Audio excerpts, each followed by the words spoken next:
விஜய்கிட்டேயும் காவேரிக்கிட்டேயும் வந்து சாரதா வந்து இந்த மாதிரி வீட்டை விட்டு நான் கிளம்புறோம், எங்கள் வீட்டுக்கு போகிறோம் அப்படின்ற மாதிரி சொல்கிறாங்க. அதை கேட்டு விஜயும் காவேரி வந்து இப்போ எந்த முடிவு எடுக்க வேணாத்த, யோசிச்சு எடுப்போம், எனக்கு கொஞ்சம் டைம் கொடுங்க, ஆஃபீஸ் ப்ராப்ளத்தை முடிச்சுட்டு வந்து நான் உங்ககிட்ட பேசுகிறேன் அப்படின்னு சொல்லிட்டு விஜய் வந்து சொல்லிட்டு போகிறாரு. இங்கே வந்து இல்லைம்மா, எப்படியும் நம்ம போய் தான் ஆகணும், நீ விஜய்கிட்டையும் காவேரிக்கிட்டையும் பேசி இதுக்கு ஒரு முடிவு பண்ணுமா அப்படின்னு சொல்லிட்டு இருக்காங்க கங்கா. சரிடி பார்க்கலாம் அப்படின்றாங்க. முத்துமலர் வந்து பேச வராங்க சாரதா கிட்ட.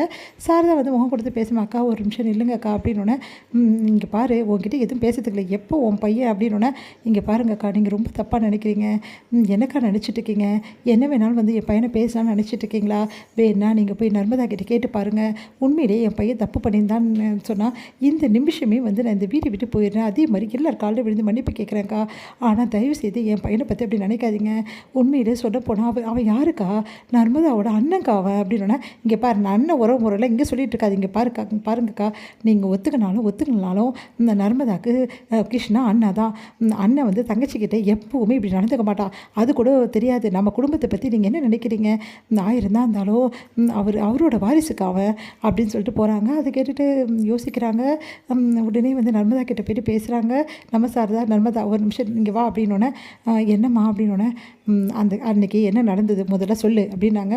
அது வந்துமா இப்போ சொல்ல போகிற பிள்ளையாடி, அன்னைக்கு எல்லோரும் இருந்ததால என்ன கேட்குறதுன்னு எனக்கு தெரியல, இப்போது உண்மையிலே கேட்குறேன், என்ன நடந்தது சொல்லணும்னு நர்மதா எல்லா விஷயத்தையும் சொல்கிறாங்க.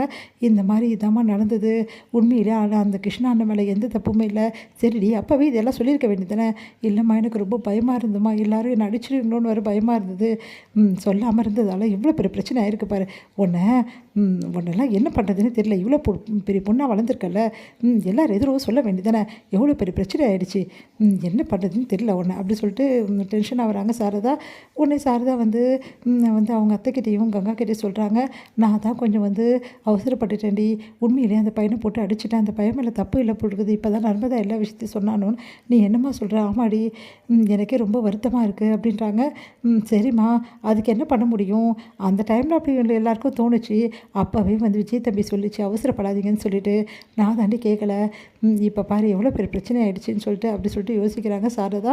வந்து காவேரி விஜய் வந்து ஆஃபீஸ் ப்ராப்ளத்தெல்லாம் சால்வ் பண்ணுறதுக்காக பேசி பார்க்குறாங்க. ஆனால் வந்து அவங்க கேட்கவே மாட்டேங்கிறாங்க. ஒரு கட்டத்தில் காவேரி பயங்கரமாக கத்திடுறாங்க. அப்புறம் தான் அவங்க வந்து காவேரி படுற பாடம் பார்த்துட்டு எல்லாம் அமைதியாகிறாங்க.